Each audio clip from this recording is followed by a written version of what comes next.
Hey folks, doing this live broadcast on Saturn in Uttara Ashada Nakshatra. Now Saturn is going to be in this nakshatra of Uttara Ashada for the next year, which is big. Okay, Uttara Ashada Nakshatra is in the end of Sagittarius and early Capricorn, or the first 10 degrees of Capricorn. And as you can see with the chart here, we're dealing with this nakshatra now with Saturn being there. And it's going to be there until next year, until early next year. So if we look at the transits here, I'll show you when it started. So Saturn started in Uttara Ashada. Do this.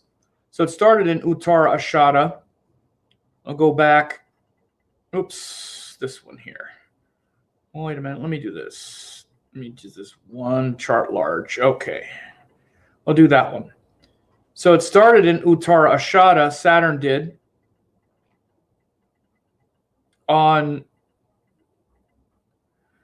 like the end, like around December 31st, like the last part of last year. That's when it entered Uttara Ashada. We'll get the exact day. You see it was on the 26th. So on the 26th, Saturn went into Uttara Ashada, right? December 26, 2019, it went into Uttara Ashada. Now we can go forward, and you'll see it'll be in that same nakshatra. You watch this Ush. It's in Uttara Ashada even through its retrograde cycle.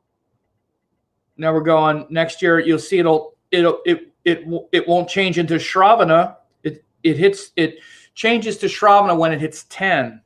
So if we go a week, okay, so by the end of January 2021, it hits Shravana. So between now and January 2021, Saturn is going to be in Uttara Ashada Nakshatra. So as you can see, this is the nakshatra that bridges Sagittarius and Capricorn.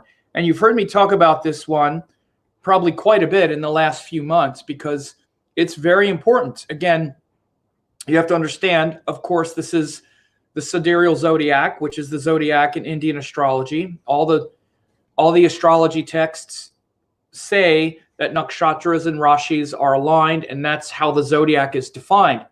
So once you say that Ashwini and Aries start the circle, then that means by the time you get to Sagittarius and Capricorn and all the other signs, you have Uttara Ashada at the last pada of Sagittarius, and then the first three padas of Capricorn, which means from 2640 Sagittarius to 10 degrees of Capricorn. That's Uttara Ashada. Okay? And this is, again, very powerful. It literally means later victory. And this, this nakshatra has this quality of bridging Sagittarius and Capricorn, like I say, and this is why it's important to understand the zodiac as being defined this way. Because, for example, if people are using tropical zodiac, well, it's all in Capricorn. In fact, some of it's probably in Aquarius by now, and then it changes constantly. It's not fixed. It's just something that's completely different from the zodiac signs, which, of course, that's not the way it works. And we know that's not because they clearly defined it in the books that we use to practice astrology. There are books that teach us how to practice astrology. And those are the ones that clearly say, here's how the zodiac is set up. So the last portion of Sagittarius and the first 10 degrees of Capricorn. So what does this tell us about the energy of Sagittarius becoming Capricorn? Well, that is shown by this nakshatra. And again, this is how you see the absolute genius and wisdom of Vedic astrology and the sidereal integrity of the zodiac and the sky. So you see very clearly this nakshatra as being that segue and that bridge between these two signs. And the Sagittarius is that sign of inspiration, hope, higher meaning, and purpose, where we find those things that are meaningful, that inspire us, that connect us with a higher purpose and greater wisdom. And we then need to concentrate on them and focus on them and make a commitment to bringing them into existence, into reality. And so from those, from that section of Sagittarius, we have this bridge.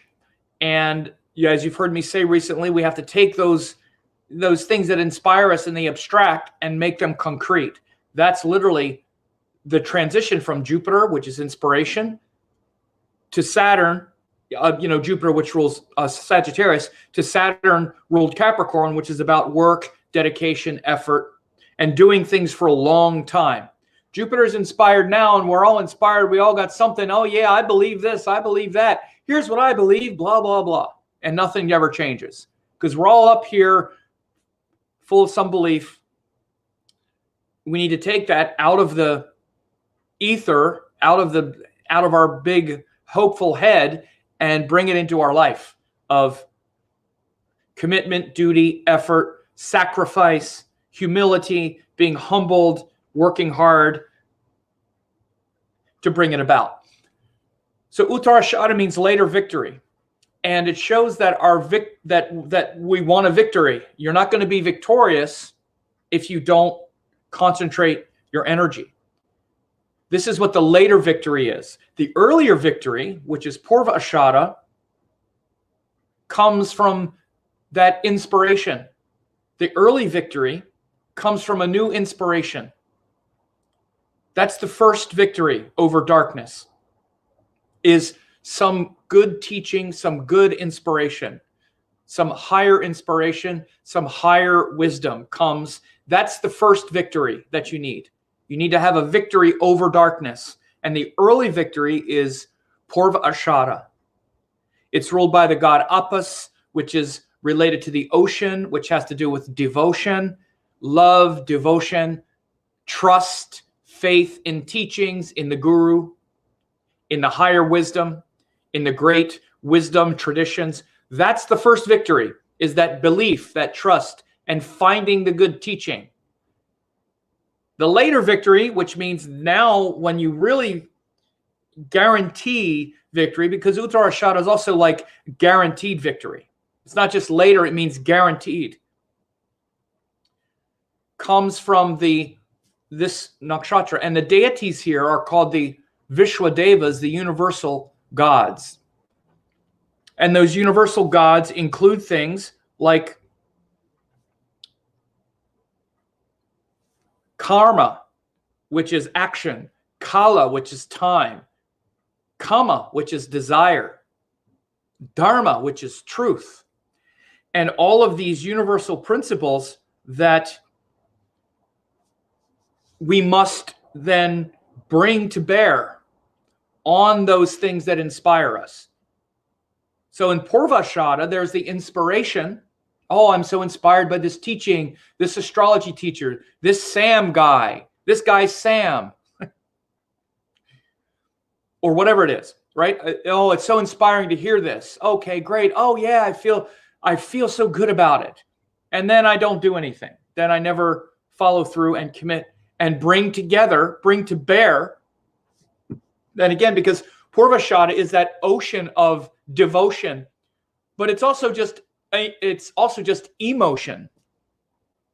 And we get very emotional about our beliefs. We're very emotional about our beliefs. Again, that's very much Purva Ashada. Taking it out of just some emotion into some realm of action, we need to bring together karma. Karma, action. What you do comes back to you. If you want that inspiration, that thing you believe to show up in your life, you need to do something about it, right? Kala, which is time. You need to do it over and over again through time. Make a commitment. Do it a long time.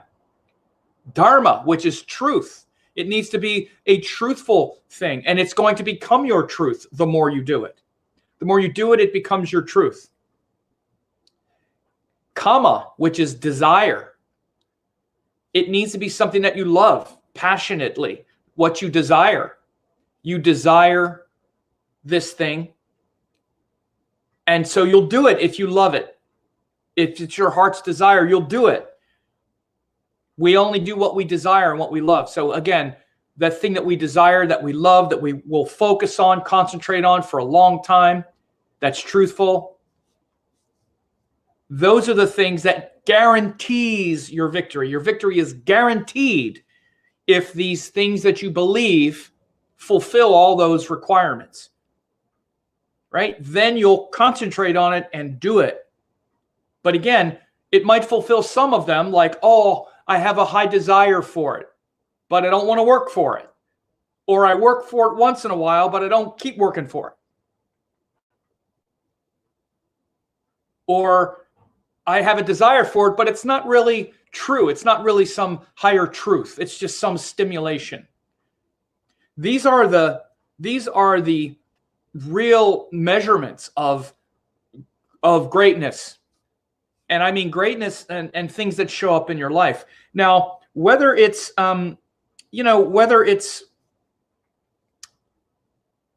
by the way, I see people asking questions and stuff. I'm not answering questions right now. So asking me to make other videos right now, I'm going to stay on this. Okay. So, maybe later I'll take some questions. So just so you know, so you don't have to waste your time.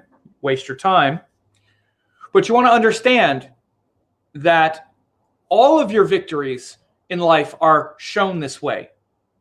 So for example, let's not talk about, the soul becoming liberated or this kind of thing. Let's just talk about anything. Let's say that you want a new job. Okay. Something that you want to do. Okay. So you're like inspired by it. Okay. Yes, this will be the thing that I'll do. Okay. I have this inspiration, this idea to do this new kind of thing, like this new kind of work or something. And we have this sort of inspiration to do it. It might just stay an inspiration in our head. We might not ever do anything about it, so it never goes anywhere. But whatever it is that we then take action on, based on these principles, we get a result. So this is how you also want to understand it. These things aren't just judgments. They're actually sort of immutable laws. Your victories in life have happened because of these things. That's why and when I say victory, I mean making something that didn't exist before. A victory of light over darkness, which actually just means the capacity to do what you want, to create something that you want, to create a life that you want, or a relationship that you want, or a beautiful thing that you want, to bring it into existence when it didn't exist before. This is the process. First, you have to have some idea to be inspired to do something, right? So you don't have to. It doesn't have to be so abstract that it doesn't make sense. Notice it even just on the mundane level. You have some inspiration to do something, then you need to do it. You need to show up and do it. I'll give you an example. Earlier today, I was sitting here, and I was like, and I wanted to make a video today about something, because this is a good day to do it. And there's so much happening. I was like, okay, first I had the inspiration. Okay, I'm inspired to do something. I'm inspired to make a video. It could have just stayed there, but I'm like, okay, what is it going to be? All right, it'll be about this. Okay. So the inspiration could go nowhere or benefit no one or do nothing unless I then take action. So I went and I made a graphic, and I went and set up this, this video, and I planned it. Now here I am doing it. And it fulfills those requirements of the things I just said. This is why I keep doing this over and over again, and why I got successful at it. Because I wasn't just inspired to maybe study astrology and learn it a little bit, but I kept taking it further. I'm inspired to share it. I continue to be inspired to share it. Anytime I could stop at any moment. I could just say, all right, I don't want to do this anymore. I might still like it, but I don't want to do it anymore. Maybe I want to do something else. And then I won't be, then my victory, my outcome will stop. So all of the things that you want to manifest in your life, this is how it happens, especially the big things. This is why you want to take it, especially this section of the zodiac, where Sagittarius becomes Capricorn, is really huge. And it also includes the nakshatra. As it popped out of my, it's ruled by Brahma. Why is it? Somebody put it in there.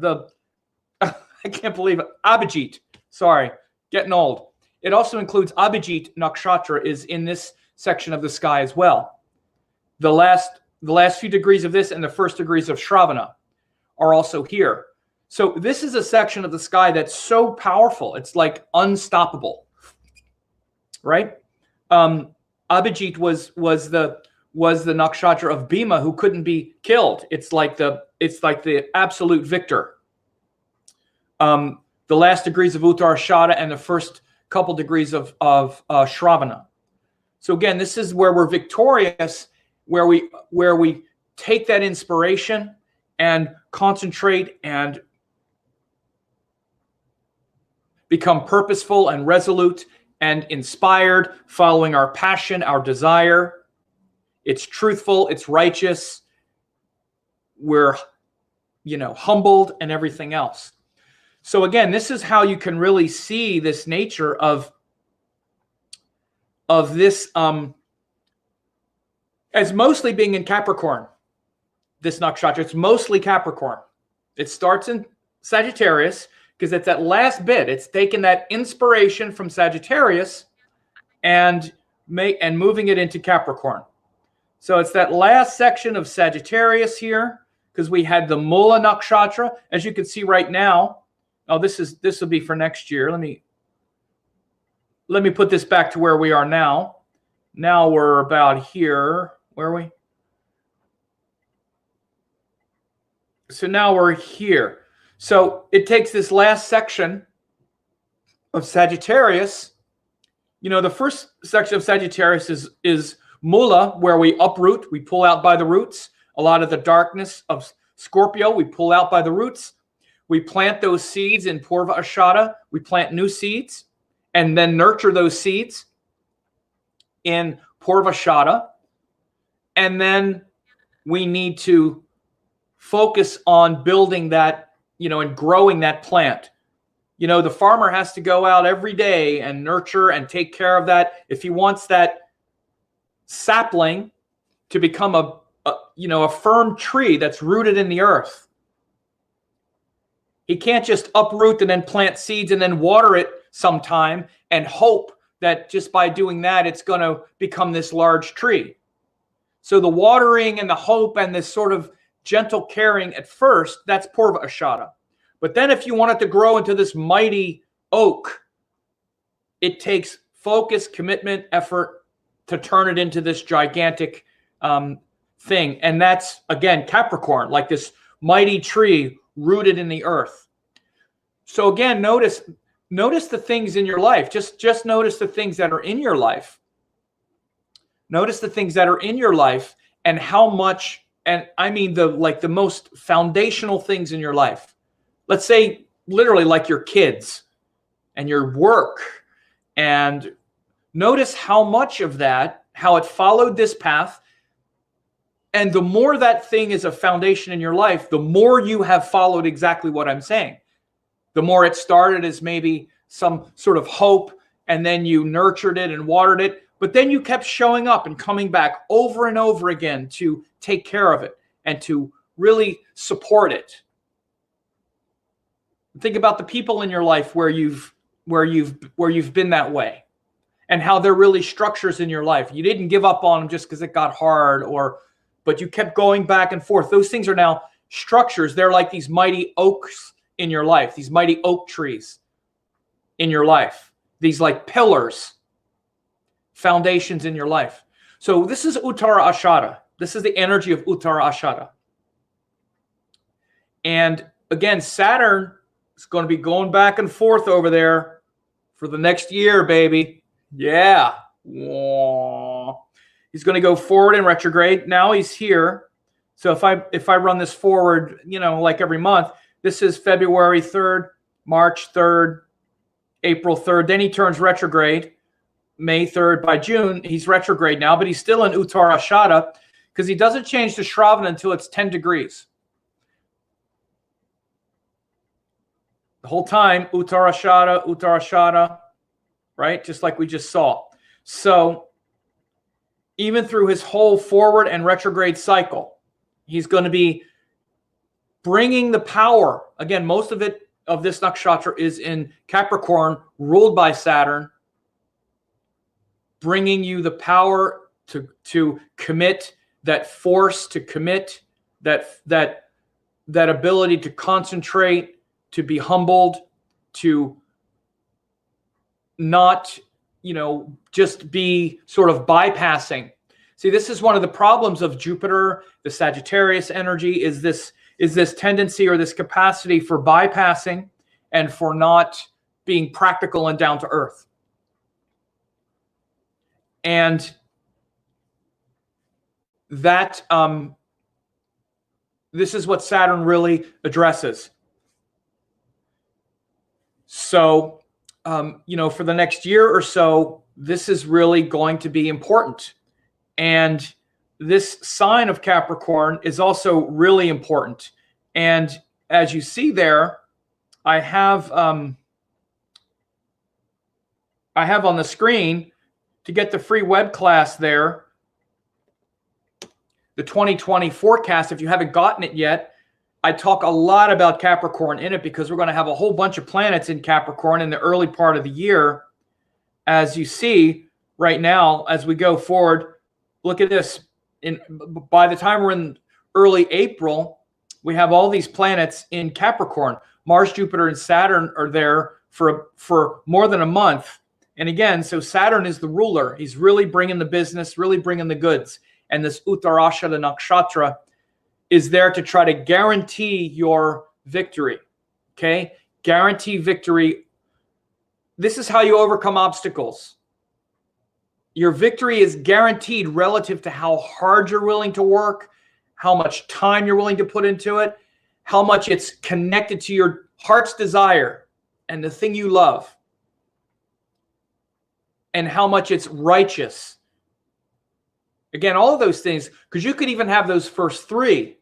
Work hard, over and over again, have it be your heart's desire. But eventually, if it's not righteous in accordance with your value system, and especially if it's not the righteous course, this is what Dharma is. Dharma means right.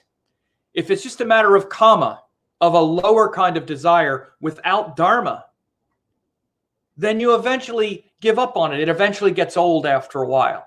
It gets old. If it's just about making you happy, eventually we don't feel like committing to it so much after a while. We do for a while, but then if it's just for our own personal happiness, it starts to wear out. There has to be a component of Dharma also there, which means righteousness, something that's bigger than just kama or personal happiness.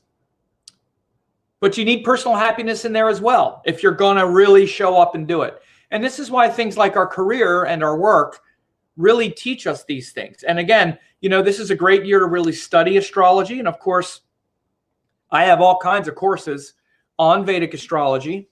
And, this year, especially with all these planets in Sagittarius and Saturn in Capricorn, this is a time to take those inspirations and really concentrate on them this year. Saturn going back and forth through Capricorn guarantees your victory.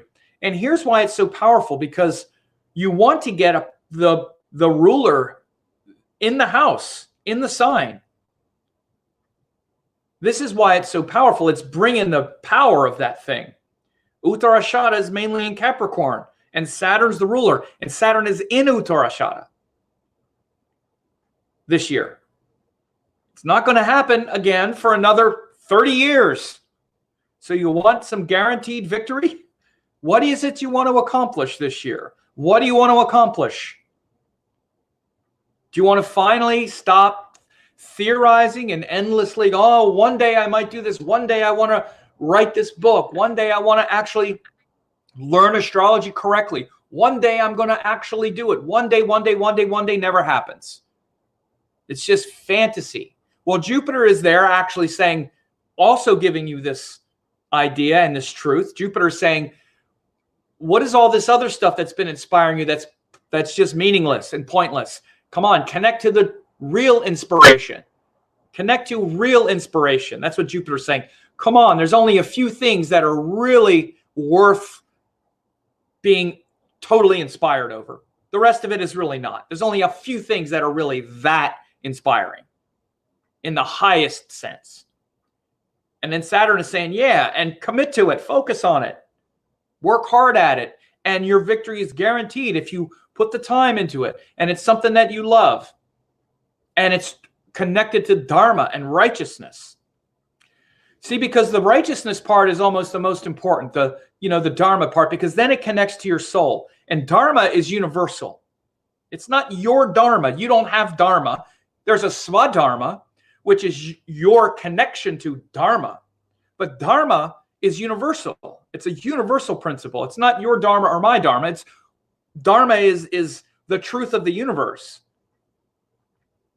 The truth of these, for example, the planets are forces of Dharma. They're forces of wisdom and intelligence.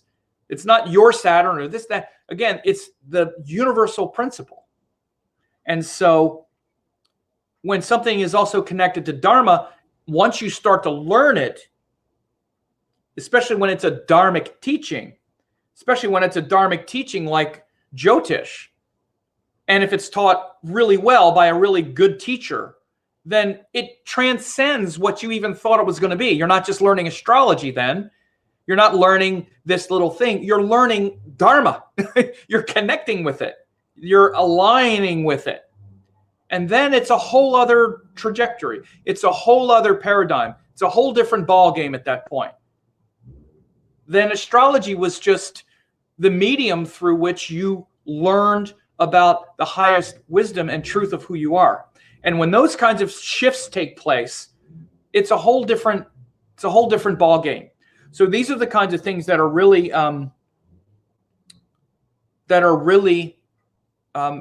powerful this year. And so that's what's going on with this Saturn through Uttara Ashada. And so I'll look here and see a couple things here. If people want to maybe put in a question or so, I might look down and answer. Not so sure, but I might. I never know. But this is what I wanted to say, is that you may really be feeling this shifting right now, where you might even be restless or a little worried or a little stressed about, what am I committed to? What should I be focused on that I'm not focused on? Because Jupiter's in Sagittarius now saying, come on. There's something you're not getting. You don't understand. You don't understand who you are, why you're here. You don't have good teachings. You're not practicing anything. You're not connected to higher Dharma. Or maybe I am connected to higher Dharma, but I'm not doing anything about it. I'm not focusing on it. I'm not concentrating on it and realizing I'm wasting my time, wasting my life. I'm not taking this stuff seriously. I'm not doing it right. Again, wasting time. That's Saturn. All those things with this Uttara Ashada. Time, Kala, which is Saturn. Action, Karma, which is Saturn. All that commitment, focus, energy. So you're feeling it now, and I know you're feeling it because this is what's up. This is what the transits show. This is a shared collective karma that we all share now. And I'm talking about it on this level of Dharma, this level of truth, because this is how the planets are showing, are activating in all of us right now.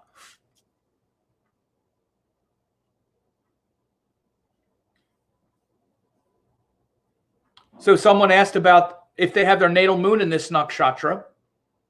Alice Marie asked about the natal moon there.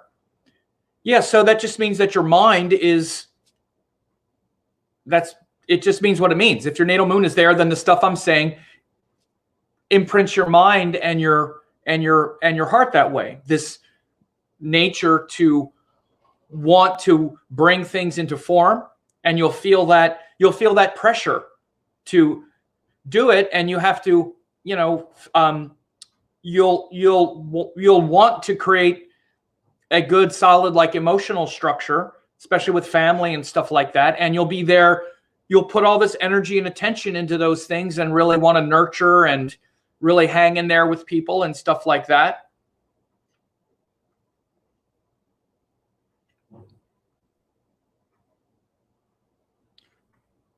Brittany says, feeling that time is sucking away. Sati Sati started for me. Well, it's okay.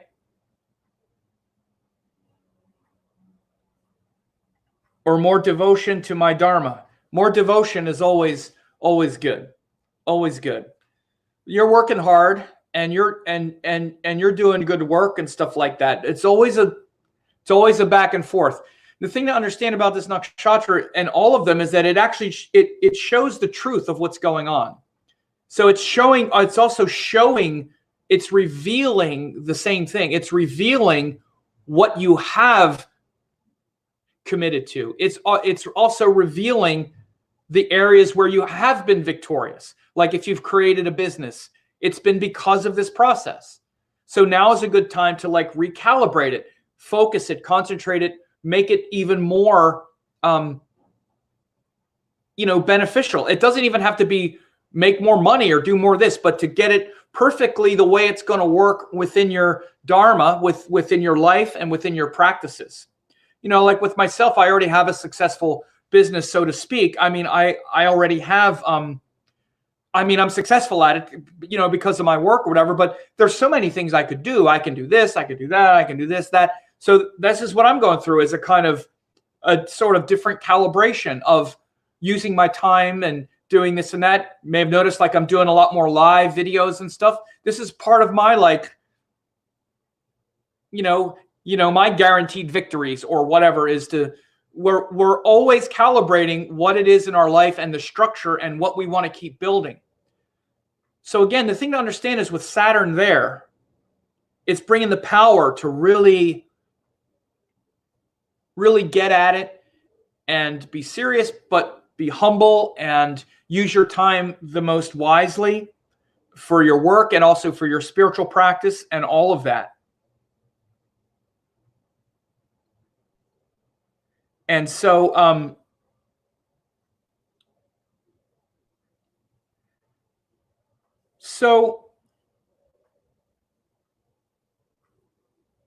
I see some people also sharing some other things. Someone said, this is in my 12th house, just started some music therapy school last semester, some obstacles I didn't have last semester. Saturn is almost saying, if you want that, you're going to have to work. Yeah. And, this is always a thing that happens. We look at the obstacles and we just sort of want them to go away. But really, obstacles are what force you to concentrate. Because if you push through the obstacle, then you're stronger on the other side. But you might hit the obstacle and say, it's not worth putting the energy into it. And that's going to teach you something also. You should never think that because an obstacle stopped you, that it was actually the obstacle that stopped you. What the obstacle did was put something in front of you. And you chose to give up or to keep pushing. Because you know that any obstacle, if it's important enough to you, you'll push your way through it. If it's important enough. If an obstacle stopped you, it's because that wasn't the real thing. Otherwise, you wouldn't have let it stop you. Again, the best example is something like, think about like with your children. We love our children more than anybody else. That's the best example. Or something that you love. If your children create all these obstacles, let's say, you're not going to give up on them and go, all right, this is just too hard. Now I'm going to just drop you off at the mall and leave. It's too much. These obstacles with you are too much. I'm giving up on you. No, it doesn't happen. No obstacle will make us give up something that's connected to our heart and connected to those things I just mentioned.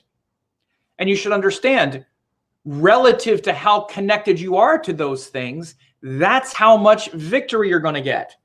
It's all the same process. If you're kind of committed, it's kind of your heart's desire, it's kind of true, you're kind of doing it, then that's the victory you're going to get. You're going to kind of get something. This is why people's work is like this often. I kind of like it. I kind of...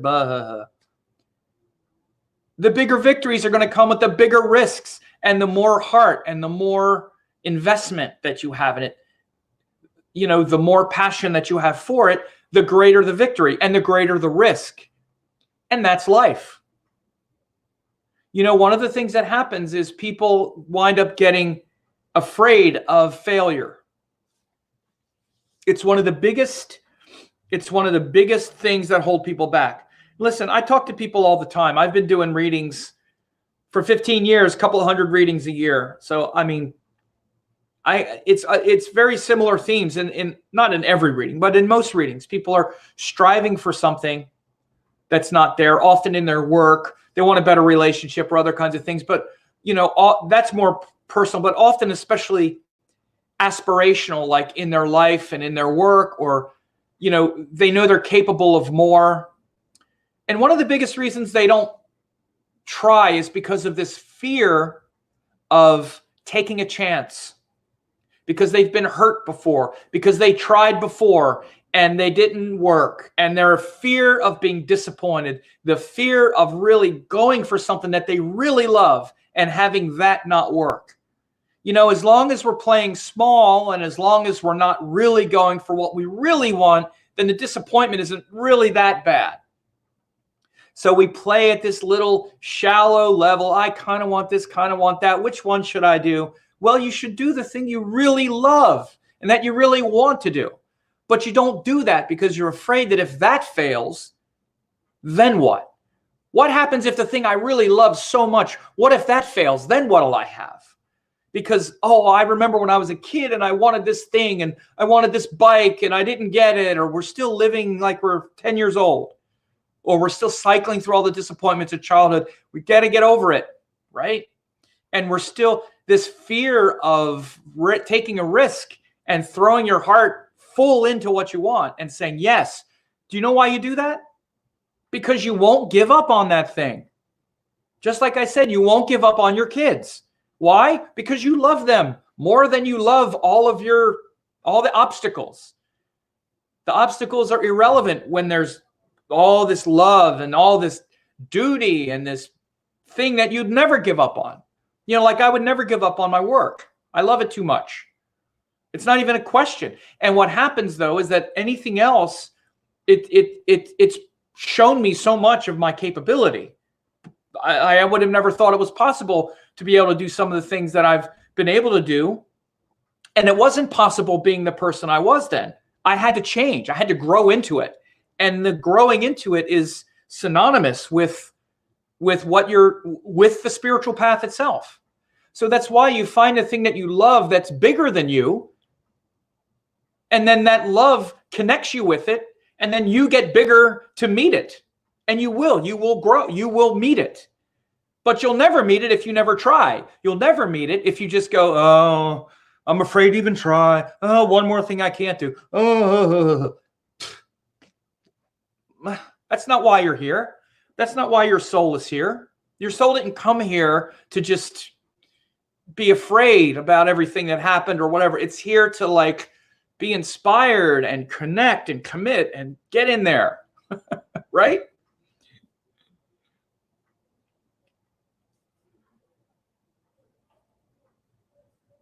Mateo, I've been itching to finish my Vedic astrology course through Sam Jeppy and to finally my certification to hang it on my shala, something I care dear to my heart. Dude. Yes. Yes. Okay. You took it and you didn't get the certification. That's right. So those are the things, right? So yeah, that's Just looking down here. Cherry said, yeah, reminds me of the year I finished nursing school. Scared to death, but I told myself failure was not an option. I made it. Right. Right. Because you didn't let the fear stop you. It's like, I really want this. I really love this. And this is something that's good. It's not just for me.